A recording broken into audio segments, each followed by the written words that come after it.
두 주간 전에 우리 김정우 위임 목사님과 제가 둘이서 1박 2일 했습니다. 1박 2일 동안 우리가 차를 타고 다니면서 많은 얘기도 했고 같이 밥도 먹고 방은 따로 썼습니다. 저는 괜찮지만 우리 목사님 불편할 것 같아서 우리 방을 따로 썼습니다만은 참 많은 시간을 함께 얘기하면서 우리 그동안 잘 아시는 대로 김 목사님께서 오랫동안 미국 계시다 오셨기 때문에 제가 그동안의 한국 사회, 또 우리 한국 교회, 또 우리 교회 등등 많은 얘기를 제가 전해줬습니다.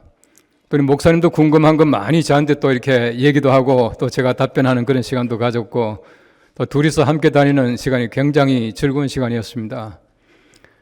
많은 목사님들이 제가 위임 목사님과 둘이서 여행을 했다니까 세상에 그런 재밌는 일도 있냐고 하면서 처음 들어본 얘기인데 너무 재밌다고 그렇게 얘기를 해요. 우리 목사님들이 너무 재밌다는 것보다도 제가 굉장히 재밌었습니다. 그런데 제가 늘 기도하는 대로 여러분 아시는 대로 저보다 더 훌륭한 목사님 보내달라고 저는 상당히 오랫동안 기도했었는데 이번에 확인한 것은 하나님께서 응답하셨다라고 하는 사실을 다시금 확인했습니다. 참 훌륭한 목사님이시고 정말 우리 한국교회를 사랑하실 만큼 하나님께서 잘 준비하셨다는 생각을 마음속에 가졌습니다. 한 가지 불편한 것은 설악산에 올라가는데 그 긴 다리를 가지고 제 생각도 안 하고 막 올라가더라고요. 좀 제가 고생을 했습니다. 제가 그동안에 우리 부목사님들에게 늘 정말 참 열심히 얘기하던 것이 나보다 훌륭한 목사님 되라, 그 얘기를 정말 저는 진심으로 했었는데 우리 권 목사님과 저 목사님이 또 좋은 교회 가시게 되어서 얼마나 감사한지 모르겠습니다. 사실은 기도는 제가 열심히 했는데 저보다 김지원 목사님이 덕을 많이 보는 것 같아요. 또 여러분 아시는 대로 우리 포천 대금이 잘 환수되어 가지고 우리 교회가 빚을 깨끗하게 잘 갚았다는 얘기를 제가 듣고는 얼마나 감사했는지 모릅니다. 여러분 아시는 대로 우리가 포천 대금을 빨리 환수하게 해달라고 제가 열심히 기도했거든요. 우리가 통성 기도도 시키고 제가 기도할 때마다 빼놓지 않고 기도를 했는데 기도는 제가 하고 또 김 목사님이 또 좋은 소식을 듣게 되더라고요. 제가 사실은 제가 은퇴하기 전에 좀 이렇게 대금을 환수해서 좀 깨끗하게 했으면 좋겠다라고 하는 것은 제 나름대로는 굉장히 좋은 생각이었습니다. 다른 말로 하면은 우리 후임 목사님에게 빚을 대물림하는 것이 굉장히 마음에 부담이 되었습니다. 그래서 제가 있는 동안에 깨끗하게 청산이 되고 우리 김 목사님께서 좀 편안한 마음으로 오시면 좋겠다라고 하는 생각을 했었는데 오히려 새로 부임해가지고 마음이 참 무거울 텐데 하나님께서 포천 대금도 잘 환수해서 빚도 갚게 하고 또 우리 권 목사님, 정 목사님도 좋은 교회도 잘 나가시게 하고 하는 것이 하나님께서 우리 김 목사님 또 우리 교회 주신 은혜가 아닌가 하는 생각이 들었어요. 참 부족합니다. 왜냐하면은 제 시간에 하나님의 뜻을 맞추려고 얼마나 애썼는지 몰라요. 하나님, 내 은퇴하기 전에 이분들 좀 나가게 해주시고 내 은퇴하기 전에 빚 갚게 해주시고 늘 그 생각했거든요. 하나님의 시간이 아니라 내 시간에 하나님을 맞추려고 하는 불완전함, 이것이 바로 제가 가지고 있던 부족함이었습니다. 우리 하나님께서는 완전하시기에 하나님이 가장 좋은 시간에 하나님의 카이로스에 이 모든 것이 이루어진 줄로 알고 또한 감사를 드립니다. 하나님께서는 완전하신데 우리는 늘 불완전하고 늘 불온전한 것이 우리 사람이 아닌가 하는 생각이 들어요. 우리 신학적인 개념 가운데 보시면은 완전주의라고 하는 것이 있습니다. perfectionism 그렇게 말합니다만은 우리 하나님의 은혜로 말미암아 우리 사람들이 모든 죄를 완벽하게 온전하게 씻음받게 되고 우리 사람들이 또한 완전한 덕을 실행할 수 있다라고 하는 것이 완전주의가 가지고 있는 기조입니다. 그래서 우리 완전주의라고 하는 것은 율법이나 도덕적인 실행을 굉장히 많이 강조를 해요. 우리 사람들이 율법을 잘 지킴으로 말미암아 하나님의 은혜로 완전하게 될 수가 있다. 또 도덕적인 것을 자꾸 강조함으로 말미암아 우리가 하나님께로 완전하게 나아갈 수 있다라고 강조를 하는 것입니다. 여러분 도덕을 잘 생각해 보십시오. 저는 좀처럼 신호등을 어기지 않습니다. 저는 횡단보도가 아니면 거의 지나가지 않아요. 얼마나 도덕적입니까?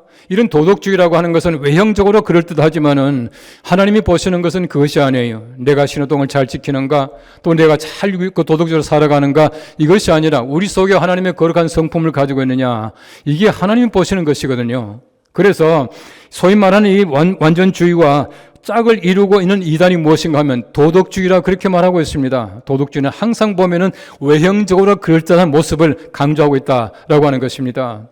여러분 사람들이 생활하면서 아무리 열심히 노력한다고 하더라도 율법적으로 완전할 수 있는 사람은 세상에 아무도 없어요. 율법 하면은 그 대표자가 모세지 않습니까? 율법만 가지고 따져보십시오. 모세 절대 구원받지 못합니다. 하나님께서 살인하지 말라 했는데 모세는 사람도 죽였어요.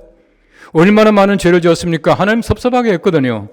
그럼에도 불구하고 우리가 율법을 통해서는 완벽하게 될 수 없지만 하나님께서 모세를 받아주시는 것입니다. 왜냐하면 하나님이 보시는 관점은 또 다르다는 것이에요. 율법이라고 하는 것은 하나님께서 구원받은 자들에게 주시는 하나님의 은총입니다. 그래서 우리가 율법을 잘 지켜나가야 해요. 그러나 분명한 것은 율법을 통해서 구원받는 것이 아니다라고 하는 사실을 분명히 알아야 해요. 하나님께서는 출애굽한 사람들에게 십계명을 그때 주셔요. 제가 늘 말씀을 드리지만은 출애굽하지 않은 사람들에게는 율법조차도 필요가 없어요. 구원받자는데 무슨 율법이 필요합니까? 구원받은 사람들에게 율법이 필요한 것이에요. 많은 율법이 있습니다. 이스라엘 백성들, 유대 사람들에게는 10가지 계명, 율법을 가지고 613가지의 계명을 또 만들어내는 것이에요. 얼마나 많습니까? 하라고 하는 긍정적인 계명이 248개요. 하지 말라고 하는 부정적인 계명이 365개요. 이렇게 많은 그 율법을 그들은 지켜나가야 합니다. 안식이라고 하는 계명만 하더라도 39가지예요. 여러분들이 오늘 아침에 교회 나오실 때 제가 볼 때는 거의 다가 율법 어기고 나왔어요. 왜냐하면 안식일에 관한 계명 보시면은 안식일에는 2000규빗 이상 걷지 말라 그렇게 말합니다. 2000규빗 같으면 1km 채 되지 못해요. 우리 전부 1km 넘게 다 걸어오거나 타 차고 왔지 않습니까? 전부 우리가 율법을 어긴 사람들이에요. 그만큼 율법이라고 하는 것이 우리 사람을 힘들게 만드는 겁니다.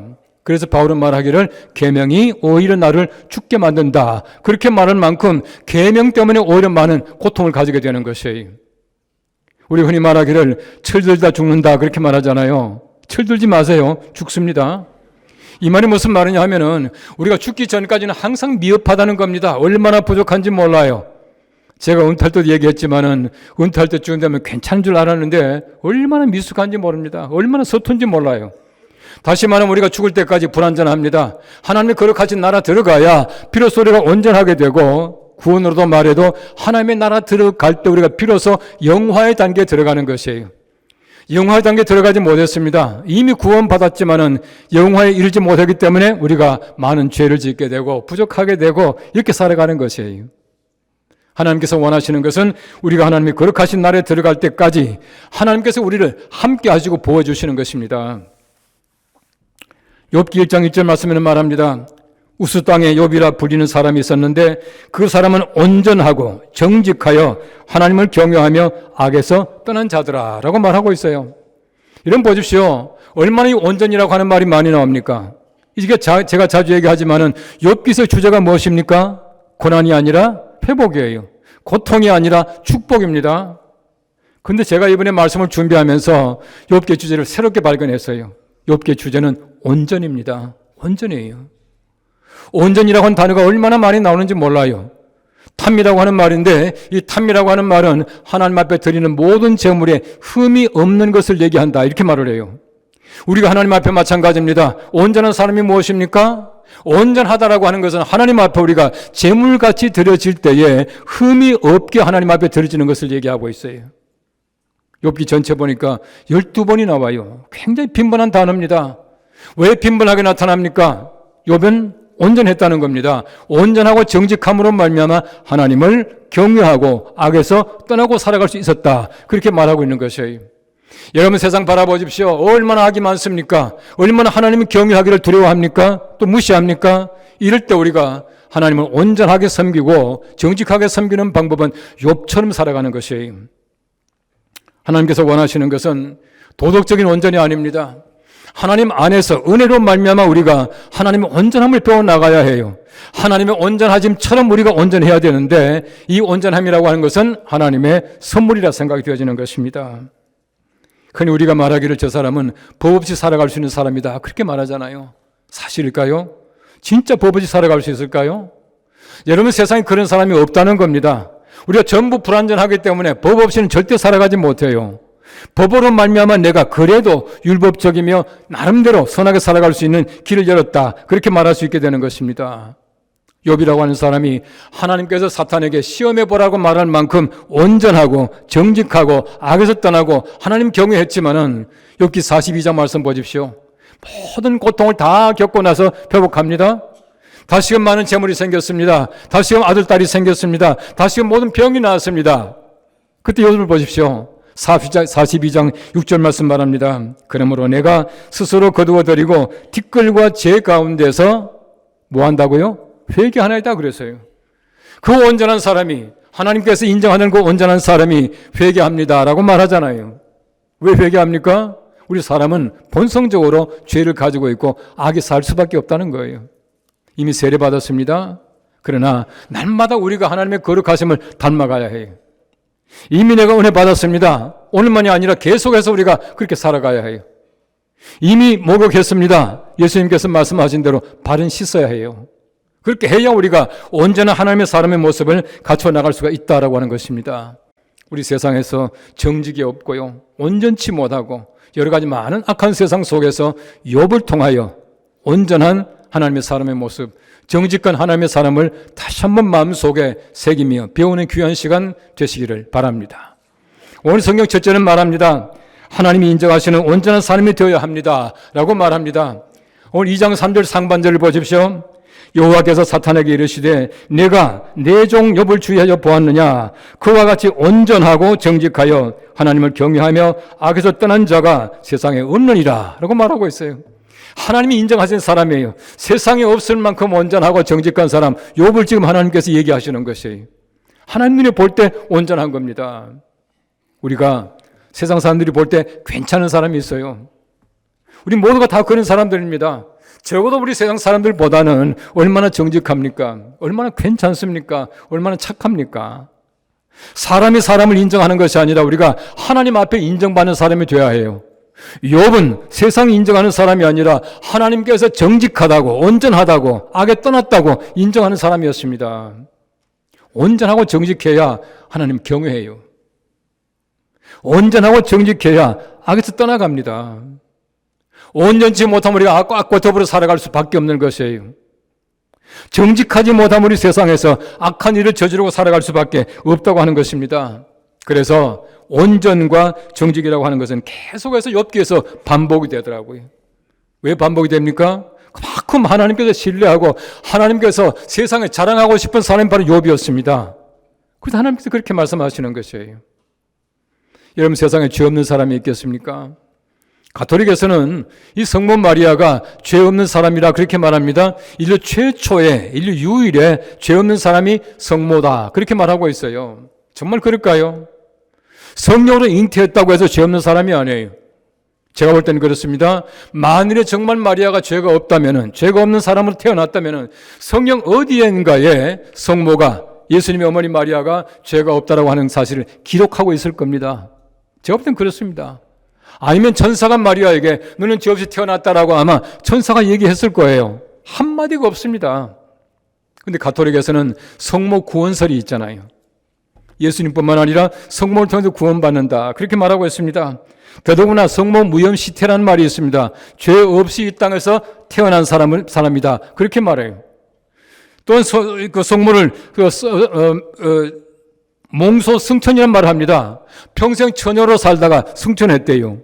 성경 보시면 분명히 예수님의 육적인 아들, 동생들이 있었거든요. 그런데 처녀로 살다가 승천했다 이렇게 말하고 있습니다. 아니에요. 모든 사람이 다 죄가 있습니다. 로마서 3장 말씀 보십시오. 분명히 말합니다. 모든 사람들은 죄가 있다고 말합니다. 의인은 없나니 하나도 없다고 말합니다. 또한 성경 말씀 말합니다. 모든 사람이 죄를 범하였음에 하나님의 영광에 이르지 못한다 말하고 있어요. 모든 사람이 다 죄가 있을 수밖에 없습니다. 그런데 하나님께서는 욥에게 의인으로, 죄 없는 사람으로 인정하셨다는 얘기예요. 왜 그렇습니까? 날마다 의롭게 살아가려고 애쓰면 말미암아 죄가 있지만 씻음받고 죄 있지만 씻음받고 이렇게 살아갔다는 것이에요. 이것이 바로 우리에게 필요합니다. 우리가 하나님이 인정하시는 귀한 의인 되기 위하여, 하나님이 인정하시는 귀한 온전한 사람 되기 위해서 날마다 우리가 죄를 씻는 그 작업이 필요하다는 것이에요. 우리가 흔히 말하는 갈병주의에서, 개혁주의에서는 전적 타락이라 말하잖아요. 전적 타락이에요. 우리가 우리 스스로 구원받을 수 있는 길은 하나도 없습니다. 내 스스로 의롭게 될 수 있는 길은 1%도 없다는 얘기입니다. 전적 타락이에요. 이런 사람에게 하나님께서는 어떻게 하십니까? 날마다 우리들에게 하나님의 거룩하심을 온전하게 닮아갈 수 있는 은혜를 베풀어 주시다. 그렇게 말하고 있는 것이에요. 오늘 성경 말씀에 보시면 욥이라고 하는 사람은 하나님을 경외했잖아요. 경외 대상을 알았거든요. 악에서 떠나갔다라고 말하고 있지 않습니까? 이러면 소돔과 고모라에 살면서 죄를 짓지 않겠다고 버틸 수가 없어요. 탕자가 멀리 가서 돈을 다 탕진하고 나서 거기에서 살면서 절대 아버지를 그리워할 수 없고 집에 돌아올 수가 없어요. 여러분, 저들에게 악에 떠나갈 수 있어야 합니다. 우리가 악 속에 살아가지만 떠나갈 줄 아는 이 마음을 가져야 우리가 비로소 하나님 앞에서 정직한 영으로 새롭게 만들 수가 있다고 하는 사실을 얘기해 주고 있는 것입니다. 얼마나 많은 사람들이 그랬습니까? 이 성경 말씀의 위인들이 다 그랬습니다. 우리가 잘 아는 아우구스티누스가 그랬습니다. 얼마나 많은 죄를 지었겠습니까? 그럼에도 불구하고 악에서 떠나갈 줄 아는 그 마음을 가지고 있었다는 것이에요. 이런 것이 바로 우리들에게 필요하다라고 하는 것입니다. 욥은 참으로 많은 고통을 당했습니다. 갑자기 모든 재산이 다 사라져버리고 말았었어요. 아들 7딸 셋을 다 잃었습니다. 몸에 병이 들었습니다. 그의 아내까지 말하기를 하나님을 원망하고 죽어버리라 라고 말을 했습니다. 오늘 성경 말씀 보십시오. 까닭 없이 죄를 지금 어려움을 당하고 있는 것이에요. 이름에도 불구하고 하나님 원망하지 아니하고 하나님 곁에서 온전한 사람으로 인정받게 되었다라고 하는 것을 얘기해 주고 있습니다. 우리가 사람이 아니라 하나님께로 인정받는 온전한 사람, 정직한 사람 되기를 바랍니다. 여러분 잘 아시는 슈베트의 미완성 교향곡이라고 하는 심포니가 교향곡이 있습니다. 8번입니다만은 그 2악장으로 끝나버리고 말잖아요. 일반적으로 심포니는 4악장까지 가요. 2악장이 끝났습니다. 제가 이제 한번 책을 보니까 참 재미있는 얘기가 나와요. 슈베트의 미완성 교향곡은 미완성이지만은 완성된 미완성이다 이렇게 말하고 있더라고요. 미완성이지만 완성이에요. 우리가 세상을 살아가면서 보십시오. 전부 다 미완성이지만 하나님 앞에서 완성이에요. 미완성 교향곡이 어떤 면에서 볼 때는 슈베트의 대표곡 아닙니까? 1악장이 소위 말하는 알레그로 모데라트로 시작을 해요. 2악장이 이제 안단테인데 안단테로 끝나버리고 말아요. 끝나버리고 말지만은 사람들이 말하기를 가장 위대한 슈베트의 작품이다라고 말하거든요. 우리가 마찬가지예요. 미완성입니다. 우리가 얼마나 부족합니까? 그럼에도 불구하고 하나님께서 우리를 보실 때에 완성된 미완성이다 이렇게 말하실 것 같아요. 우리가 모두가 미완성이지만 하나님께 인정받는 완성 되시기를 간절히 바랍니다. 우리 세상에 다 부족하지만은 우리 예수님 보십시오. 마지막 십자가 달려서 뭐라 그러십니까? 다 이루었다고. 다 이루었다고. 온전하게 이루었다고. 남음이 없다고 예수님 말씀하시거든요. 정말 아무것도 남김이 없다고, 온전하다고, 다 이루었다고 말씀하실 분은 예수님밖에 없어요. 우리는 절대 그렇게 말하지 못합니다. 얼마나 우리가 부족하고 얼마나 아쉬운 것들이 많은지 몰라요. 그러나 하나님 보실 때에 완성된 미완성으로 살아가는 우리 모두가 될 수 있기를 간절히 바랍니다. 오늘 성경 말씀 두 번째는 말합니다. 세상의 유혹 가운데서도 신앙적 온전함을 지켜야 합니다 라고 말하고 있습니다. 오늘 성경 말씀 보십시오. 욥이라고 하는 사람이 2장 3절 하반절에 말합니다. 내가 나를 충동하여 까닭 없이 그를 치게 하였어도 그가 여전히 자기의 온전함을 그 다음 보십시오. 굳게 지켰느니라 그렇게 말하고 있어요. 잠시 동안의 온전이 아닙니다. 일시적인 정직이 아니에요. 잠깐 동안의 정직한 건 누구나 다 할 수가 있어요. 일시적인 온전함은 누구나 다 할 수가 있습니다. 우리가 마찬가지예요. 잠시 동안은 선하게 살아갈 수가 있어요. 우리가 일시적으로 정직하게 살아갈 수가 있습니다. 그러나 우리가 온전하게 정직하게 굳게 지키며 살아간다고 하는 것은 얼마나 힘든지 몰라요. 누구나 다 어려운 일입니다. 바로 욥은 바로 그랬다 그렇게 말하고 있는 것이에요. 한번 생각해 보십시오. 여러분이 하루아침에 알거지가 되었습니다. 여러분이 하루아침에 여러분 자녀가 다 세상 떠났습니다. 여러분이 온몸에 병에도 신음하고 있습니다. 여러분의 남편, 여러분의 아내까지도 여러분을 원망하면서 하나님 저주하라고 말하고 있습니다. 그때 여러분께서 온전하게 정직하게 하나님 사랑할 수 있겠습니까? 아마 이 질문 가운데서 마음속으로 난 할 수 있다 라고 말할 수 있는 사람은 한 사람도 없을 것입니다. 한 사람도 없을 것입니다. 하나님 그걸 아시고 계셔요. 그런데 하나님께서는 우리들에게 이 온전함을 요구하고 계시고 온전함을 이루어 주시겠다고 말씀하셔요. 왜요? 욥이 했다면 우리도 할 수가 있어요. 여러분 성경 말씀에 아브라함을 잘 보십시오. 아브라함이 여러 가지 많은 어려움도 당하고 미안하지만 실수도 합니다. 그럼에도 불구하고 하나님 절대 버리지 않았어요. 이삭을 바치라라고 말할 때 무엇보다 힘든 이삭을 바치려고 모리아까지 올라갔지 않습니까? 얼마나 위대한 일을 합니까? 여호수아를 잘 보십시오. 여호수아가 말합니다. 너희가 강 건너편에 지키던 그 신이든 너희가 아모리 족속의 신이든 너희는 지켜라. 나와 우리 그 집은 여호와만을 섬기겠다. 신앙적인 절개를 온전함을 버리지 않았습니다. 여러분 성경 말씀에 모세가 그랬습니다. 다니엘이 그랬습니다. 세 친구가 그랬습니다. 불풀무 속에서도 사자굴 속에서도 하나님에 대한 신앙 버리지 않고 온전하게 지켜나가는 것이에요. 그들이 했다면 우리도 할 수가 있어요. 성경 말씀 말합니다. 그들도 우리와 꼭 같은 성과 정을, 성정을 가진 사람이라 말합니다. 아브라함이 했다면 우리가 할 수가 있습니다. 다니엘이 했다면 우리가 할 수가 있어요. 모든 사람이 다 할 수가 있습니다. 왜요? 그들이 했다면 하나님의 은혜로 말미암아 우리도 하나님께 인정받는 온전함을 굳건하게 지킬 수 있는 사람들이다 라고 하는 것을 얘기해 주고 있는 것이에요. 하나님께서 원하시는 것은 우리가 날마다 주의 거룩한 충만 속에 살아가기를 간절하게 원하고 계셔요. 온전한 사람은 하나님께서 원하시는 귀한 것을 날마다 실천하는 것이에요. 디모데후서 3장 13절 말씀에는 잘하는 말씀이 있습니다. 악한 사람들과 속이는 자들은 더욱 악하여져서 속이기도 하고 속기도 하나니. 얼마나 많이 속입니까? 얼마나 많이 속고 있습니까? 우리가 해법이 성경 말씀에 나와 있습니다. 그러나 너는 배우고 확신한 일에 거하라. 그렇게 말하고 있어요.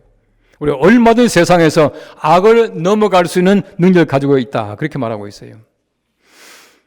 많은 분들이 아마 아는 분 계실 텐데 나성 영락교회 김계영 목사님이라고 계셨어요. 우리 백장님 잘 아십니다만은요. 우리 김계영 목사님은 월남하셔서 우리나라에서 우리 교단의 일도 하셨고요. 우리 무학교회 담임 목사님도 잠깐 하시다가 이 브라질에 선교사로 가셨다가 미국 가셔서 나성 영락교회라고 아마 목사님이 시무하실 때에 아마 해외 이민 교회에서는 가장 큰 교회였을 겁니다. 훌륭하게 목회를 잘하셨어요. 아주 어릴 때 제가 초등학교 4학년, 5학년 다닐 때에 그때 우리 김기현 목사님이 되고 계셨거든요. 북한에서 이미 결혼하셔가지고 이제 사모님과 이제 그 아이들이 있기 때문에 월남하셔서 평생을 혼자 계시다가 돌아가셨어요. 북한에 갔다 오셔가지고 두 번째 가셔서 돌아가셨는데 북한에서는 심장마비로 돌아가셨다라고 발표를 했습니다. 우리 교회에서 가보니까 이미 다 매장 다 하고 끝나버리고 말았어요. 저는 뭐 잘 압니다만은 김기현 목사님이 심장마비로 돌아가실 분이 아니에요. 절대 아닙니다. 저희 선친께서 늘 그렇게 말씀하셨어요. 김기현 목사님은 성자다 그러셨어요. 이 월남하셔가지고 결혼 안 하고 혼자 산 것이 성자가 아니라 그의 삶이 성자 같았습니다. 정말 모범적인 삶을 사셨어요. 이 제가 볼 때는 북한에 가서 신앙을 지키다가 돌아가셨을 것 같아요. 첫 번째 미국에 계시다가 북한에 갔다 돌아오셔가지고 하는 얘기를 제가 직접 들었습니다. 그 아들이요, 막내 아들이 어머니 뱃속에 있을 때 목사님 월남하셨거든요. 목사님 미국 계시다가 이제 가셔서 장사하는 아들을 만났습니다. 처음 보는 아들 아닙니까? 아들 만나자마자 아버지 말도 안 하고 왜 조국을 버리고 도망갔습니까? 이 말부터 아들 하는 거예요. 목사님이 엄청 마음속에 이제 상처를 받은 겁니다. 목사님 늘 그러셨어요. 내가 돈이 20만 불 있는데 내가 이거 10만 불 그들 주고 우리 노친이 데려오겠다고 늘 그러셨어요. 두 번째 가셔서 돌아가셨는데 제가 볼 때 신앙의 절개 때문에 돌아가셨을 것이라 생각되어져요. 어쨌든 보십시오. 우리가 하나님의 온전하심을 지킨다고 하는 것이 얼마나 어려운지 모릅니다. 주님께서 원하시는 것이 무엇입니까? 은혜로 말미암아 우리가 온전하고 정직하게 그 삶을 살아가라. 그렇게 말씀을 하고 계셔요. 여러분들이 다 좋아하실 만한 복음 성가가 있어요. 내 마음의 주를 향한 사랑이. 우리 다 같이 한번 하겠습니다. 내 마음의 주를 향한 사랑이 나의 안엔 주가 주신 진리로 나의 눈에 주의 눈물 채워주소서.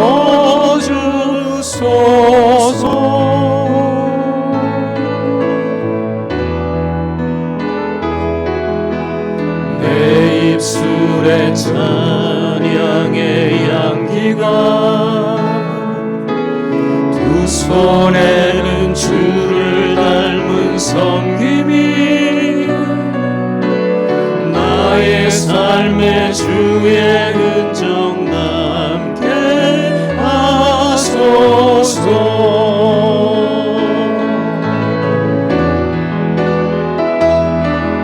하나님의 사랑이 영원히 함께하리. 십자가의 길을 걷는 자에게, 순교자의 삶을 사는 이에게,